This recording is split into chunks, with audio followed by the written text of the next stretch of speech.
Praise the Lord. Greetings to you all. The glorious name of our Lord and Savior Jesus Christ. It's a great privilege to share the word of God. ప్రభు అయిన యేసుక్రీస్తు నామమున మీ అందరికీ శుభములు. ఈవేళ wedding days and birthday celebrate చేసుకునే వారందరికీ I wish you many more happy returns of the day. Now we will read Bible in English. The book of Zephaniah, 3rd chapter, 17th verse. The Lord your God in your midst, the mighty one will save. He will rejoice over you with gladness. He will quiet you with his love. He will rejoice over you with singing. Amen. ఆమేన్. ప్రార్థించుకుందాం. సర్వశక్తి కృపా కనికరముల ప్రభువా, నీ ఘనమైన నామముకు స్తోత్రములు నాయన. నాయన నీ యొక్క వాక్యము నాయన జీవం కలిగినటువంటిది. నాయన మీరు మా మధ్య ఉన్నందుకే నీకు స్తోత్రం చెల్లిస్తున్నాం. ప్రభా, నీ యొక్క వాక్యమును మేము ధ్యానించుకొనిచుండగా నీ యొక్క తెరబడిన పరలోకం మీరు మాకు దయచేసి దేవదీవెనలు అనుగ్రహింపచేయమని యేసయ్య అత్యున్నతమైన నామమున అడుగుచున్నాం తండ్రి. ఆమేన్. ఇక్కడ జెఫన్యా now I'm reading in Telugu. జెఫన్యా 3:17. నీ దేవుడైన యెహోవా నీ మధ్య ఉన్నాడు.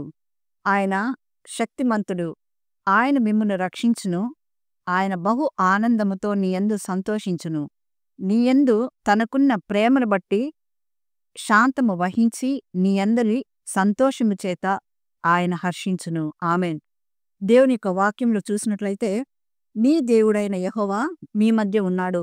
ఎప్పుడు దేవుడు మన మధ్యలో ఉంటాడంటే ఆయన మనం హృదయపూర్వకంగా ఆరాధించినప్పుడు. అందుకనే దేవుడు ఆత్మ గనుక ఆయన ఆరాధించువారు ఆత్మతోనూ సత్యముతోనూ ఆరాధించమని మనం విన్నాం. అంతేకాకుండా నీ పూర్ణ హృదయముతో నీ దేవుడైన యెహోవాను సేవించమని విన్నాం. పూర్ణ మనసుతో దేవుని సేవించమని విన్నాం. పూర్ణ ఆత్మతో దేవుని సేవించమని విన్నాం. కాబట్టి ఆయన యొక్క మాటకు మనం లోబడి ఆయనకు మొదటి స్థానమును మన యొక్క హృదయములో లేక మన యొక్క కుటుంబంలో మన యొక్క సంఘంలో మనము ఇచ్చినప్పుడు ఆయన తప్పకుండా he will be midst of us, అనగా ఆయన మన మధ్యలో నివాసము చేయవాడుగా ఉంటాడు. అందువల్లనే దేవుడైనటువంటి యెహోవా కూడా చెప్తున్నాడు, ఎప్పుడైతే దేవునికి మనము అంగీకారమైనటువంటి బ్రతుకు ఇష్టమైన జీవితాన్ని మనం జీవిస్తామో తప్పకుండా ఆయన మన మధ్యలో నివాసము చేస్తాడు. ఎప్పుడైతే ఆయన మన మధ్యలో నివాసం చేస్తాడో ఏది కూడా మనకు తక్కువ కాదు.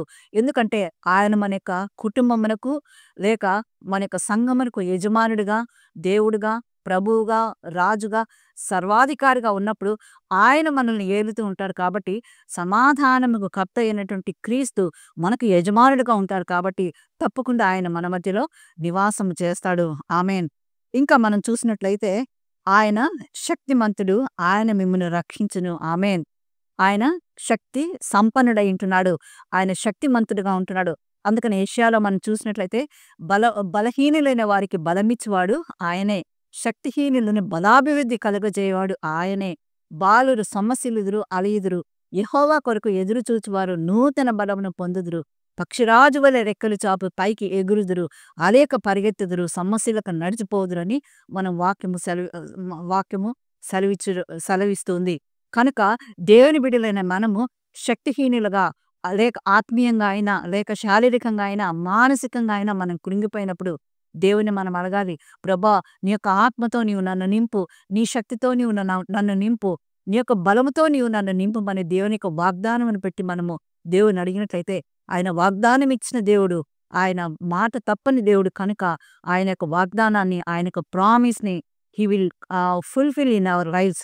ఆయన ఇచ్చినటువంటి ప్రామిస్ ఆయన జ్ఞాపకం చేసుకునేవాడు.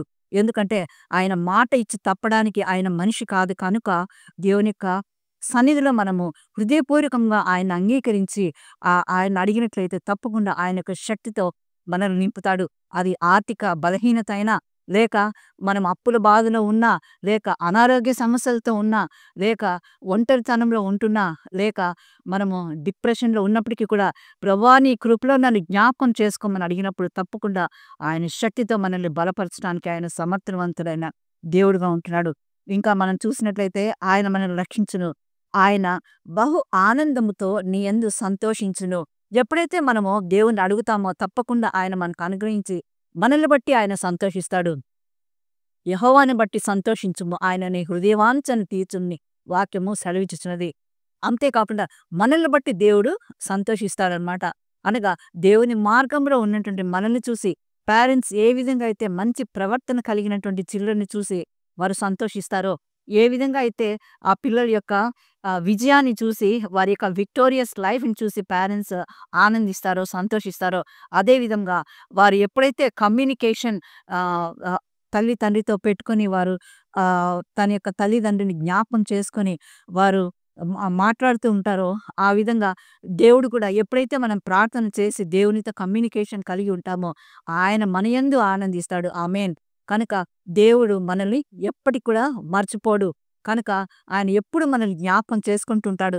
ఎప్పుడైతే మనము ఆహ్, ఆయనతో మనము పర్సనల్ కాంటాక్ట్ అనగా దేవుని యందు మనము ఆహ్, ఆహ్, నమ్మిక ఉంచి అడుగుతామో తప్పకుండా ఆయన దయచేసి ఆ యొక్క దీవెన అనుగ్రహింపచేసి మన యందు ఆనందిస్తూ ఉంటాడు.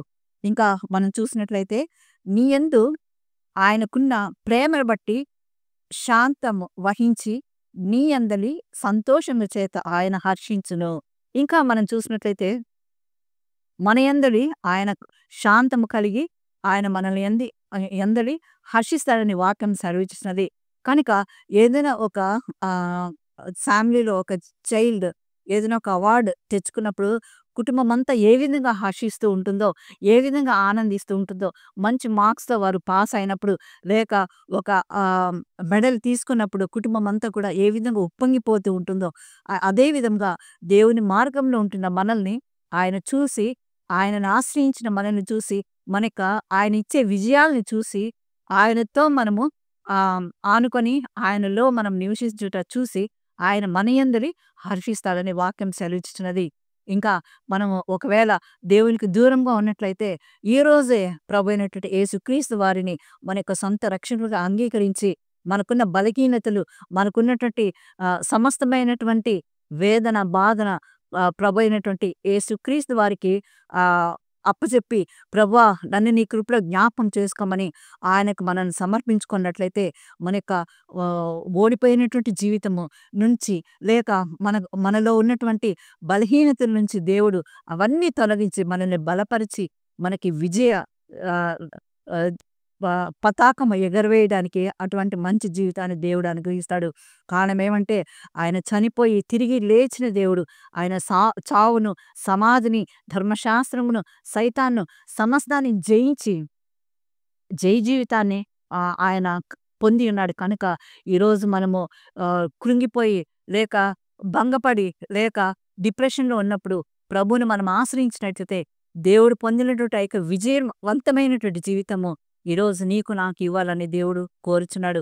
ఆయన మరణాన్ని జయించిన దేవుడు కనుక ఈరోజు మరణ తుల్యంలో, లేక మరణ పాశములో పడి ఉన్న మనల్ని ఆయన పైకి లేవనెత్తి, ఆయన యొక్క రక్షణ భాగ్యమును మనకు అనుగ్రహించి, క్రీస్తు అనే బండపైన మనల్ని నిలబెట్టి, మనకున్నటువంటి ప్రతి అవసరాన్ని ఆయన తీర్చి, మనకున్న లోటుపాట్లన్నిటినీ సరిచేసి, ఆయన మన యందు హర్షించి మనల్ని ఉన్నతమైన స్థితిలో చూడాలని దేవుడు మనల్ని కోరుచున్నాడు. అటువంటి మంచి ఆత్మీయ జీవితంలో దేవుడు మనల్ని ముందుకు నడిపించును గాక.